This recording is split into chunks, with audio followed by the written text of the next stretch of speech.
Ever wondered how a person becomes a victim of manipulation and what they go through? Welcome to our discussion on the victim's dilemma. The victim's dilemma, a term that encapsulates the emotional and psychological turmoil experienced by those manipulated by skilled deceivers. It's a complex web of confusion, emotional distress, and cognitive dissonance that unravels when the true nature of the manipulator is revealed. This dilemma is not a rare occurrence but is present more often than you might think. It can happen in relationships, workplaces, and even within families. The victims are often left questioning their reality, their judgment, and their self-worth. In this video, we aim to shed light on this dark corner of human interaction to help you understand the victim's dilemma.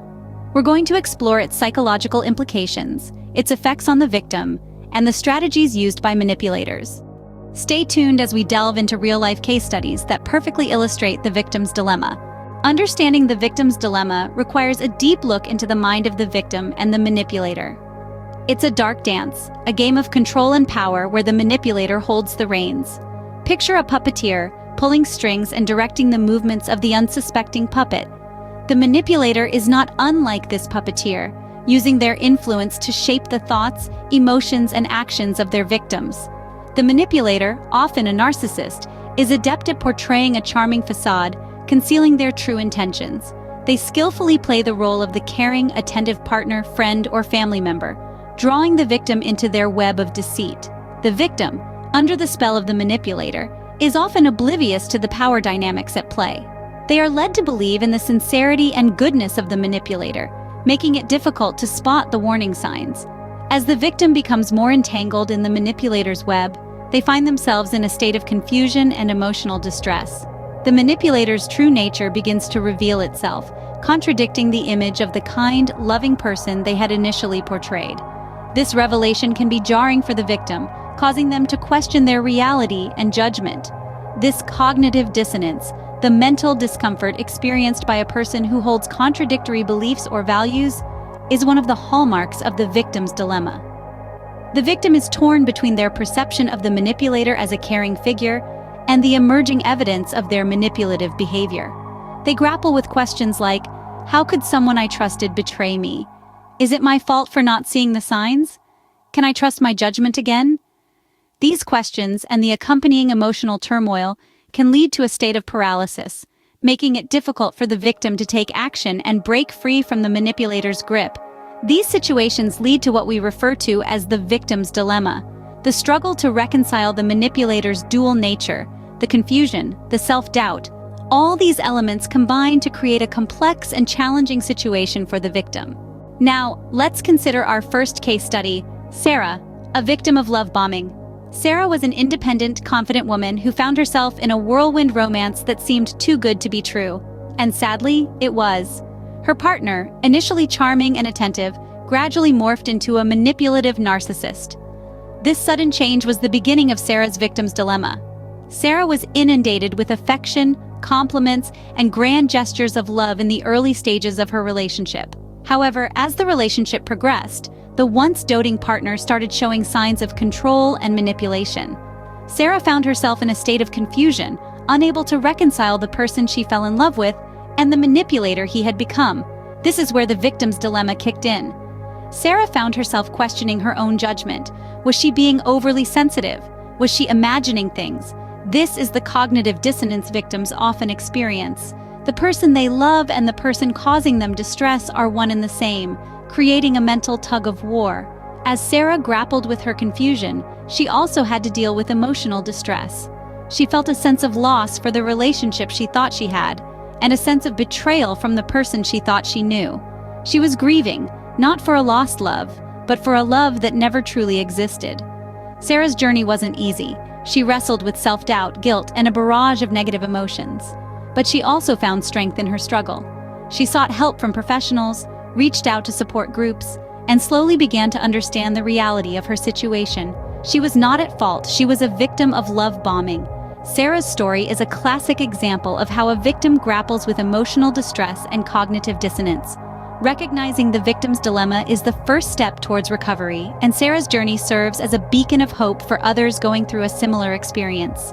She is a testament to the resilience of the human spirit in the face of manipulation and deceit. Our second case study involves Robert, who experienced manipulation in his workplace. Robert, a diligent and passionate employee, found himself the target of a manipulative colleague.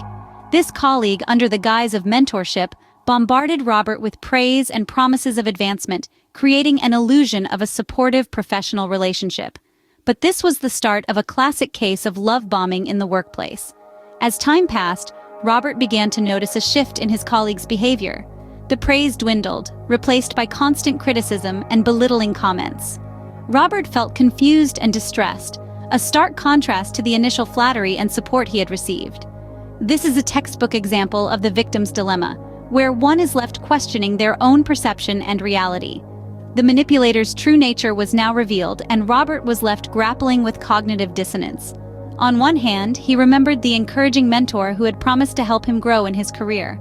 On the other, he was faced with a critical and belittling individual who seemed to delight in his discomfort. Robert's journey through the victim's dilemma was not an easy one. He experienced self-doubt, confusion, and a great deal of emotional distress. However, with the support of other colleagues and professional help, Robert began to see the manipulation for what it was. He learned to separate the illusion created by the manipulator from the reality of his situation. Robert's story is a reminder that the victim's dilemma is not exclusive to personal relationships. It can occur in any setting where there is an imbalance of power and the presence of a manipulator. It is a testament to the cunning nature of manipulators who use love bombing as a tool to control and exploit others. Robert's experience gives us insight into how the victim's dilemma can occur in different settings, not just personal relationships. Overcoming the victim's dilemma is a journey of self-discovery, resilience, and healing. In the face of adversity, the human spirit proves to be incredibly resilient. This resilience is a powerful tool when it comes to overcoming the victim's dilemma. Let's consider Sarah and Robert's stories as examples. Sarah, once entangled in the web of a narcissist, found her way out through a pathway of self-discovery. She turned inward, reflecting on her values, her strengths, and her worth. She began to understand that the emotional distress she experienced was not a reflection of her, but rather a reflection of the narcissist's manipulation. Through therapy, self-care, and sometimes a bit of tough love from her support system, she started rebuilding her self-esteem. She developed healthy boundaries and found the courage to enforce them. Her journey was far from easy, but she took one step at a time, and each step took her further from the dilemma and closer to healing. In Robert's case, he found solace in education. The cognitive dissonance he experienced made him seek answers. He began to learn about narcissism, its effects, and how to counteract them. Knowledge became his shield. He understood that the confusion he felt was a result of the narcissist's gaslighting. This understanding helped him separate his reality from the distorted one presented by the narcissist. He found strength in support groups, learning from others who had walked the same path. Robert's journey was one of enlightenment, a journey that detached him from the victim's dilemma. Each journey is unique, but they all share common elements. Self-discovery, resilience, and healing are the key steps to overcoming the victim's dilemma. It involves therapy, self-care, education, support groups, and above all, patience and self-love. It's a difficult journey, but remember, you are not alone. There are resources and people ready to help. Remember, overcoming the victim's dilemma is not easy, but with the right support, it is possible. The victim's dilemma is a complex psychological state that many people experience. It's a whirlwind of confusion, emotional distress, and cognitive dissonance that arises when the true nature of a narcissist is unmasked. Throughout our discussion, we've delved deep into this concept, shedding light on its intricacies and the profound impact it can have on an individual's life. We've also heard inspiring survivor stories, tales of individuals who braved the storm, faced the unmasking phase head-on, and emerged victorious. Their stories offer invaluable insights and provide a beacon of hope for those still entangled in the throes of the victim's dilemma. Understanding the victim's dilemma is of paramount importance. It's not just about comprehension, it's about recognizing the signs, empathizing with the victims, and providing the necessary support to facilitate their healing and recovery journey. Thank you for joining us in this discussion. Remember, understanding is the first step towards healing.